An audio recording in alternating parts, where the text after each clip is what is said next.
Monsieur le Premier ministre, écoutez-moi bien. Si l'on met de côté l'arrogance de la posture et ses arrière-pensées politiciennes, si l'on met de côté l'extrême brillante solitude avec laquelle l'exécutif gère la crise depuis le début, fracturant chaque jour un peu plus la société française, quelle est objectivement notre situation?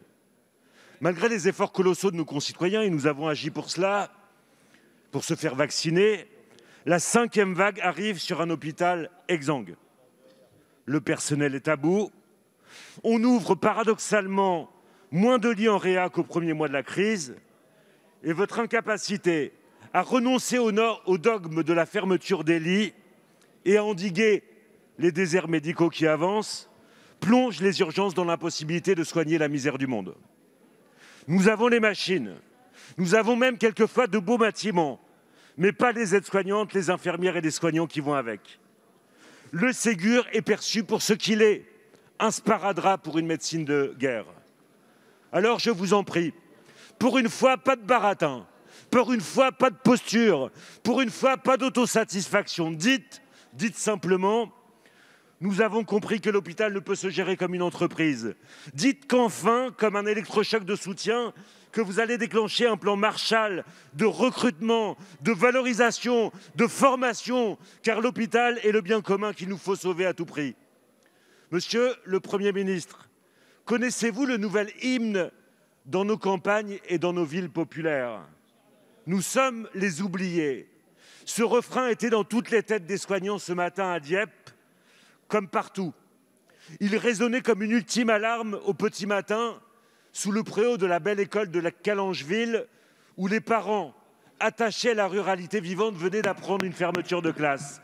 Allez-vous, oui ou non, réaffirmer votre capacité à réarmer l'hôpital public? Merci, monsieur le député. La parole est à madame Brigitte Bourguignon, ministre déléguée auprès du ministre des Solidarités et de la Santé. Merci, Monsieur le Président. Monsieur le député Sébastien Jumel, je crois que sur tous les bancs de cet hémicycle, sans posture politicienne, comme vous le dites, eh bien, notre seule et unique volonté, celle que nous surmontions cette crise, et j'espère qu'on est bien d'accord là-dessus. Nous y parvenons grâce aux efforts de chacun, et vous l'avez rappelé, le respect des gestes barrières, la vaccination, une mobilisation collective pour celles et ceux qui dévouent leur carrière à la santé. Depuis le début de cette crise sanitaire, le gouvernement est pleinement mobilisé pour permettre à notre système de santé que vous évoquez de tenir. Et il tient. Et il tient. Et notre seule boussole, c'est assurer la protection de nos concitoyens. Dans ce contexte, nous veillons à assurer l'équilibre grâce à une meilleure connaissance du virus au fil du temps pour maintenir une vie, une activité, un lien social le plus proche de la normale. Nous sommes dans un contexte épidémique accru, ça ne vous a pas échappé. Chacun en prend la mesure. Le taux d'incidence est de plus de 2500 pour 100 000. Près de 20% des tests effectués la veille sont positifs. Nous atteignons un rythme de tests qui met tout le système à rude épreuve, mais qui tient bon.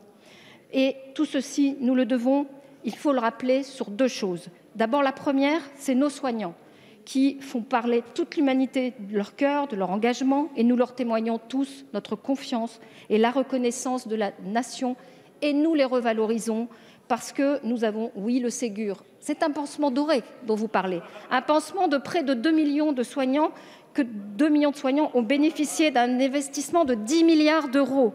Chez vous, 91 347 soignants et personnels médico-social en a bénéficié. Vous devriez vous en targuer. 20 milliards sont mobilisés en plus pour les infrastructures de santé et médico-social. Sur votre département, plus de 120 millions sont mobilisés ainsi pour investir dans les hôpitaux de Seine-Maritime. Et la deuxième raison, c'est la vaccination et le rappel. Et je pense que nous sommes tous d'accord sur ces bancs. Merci.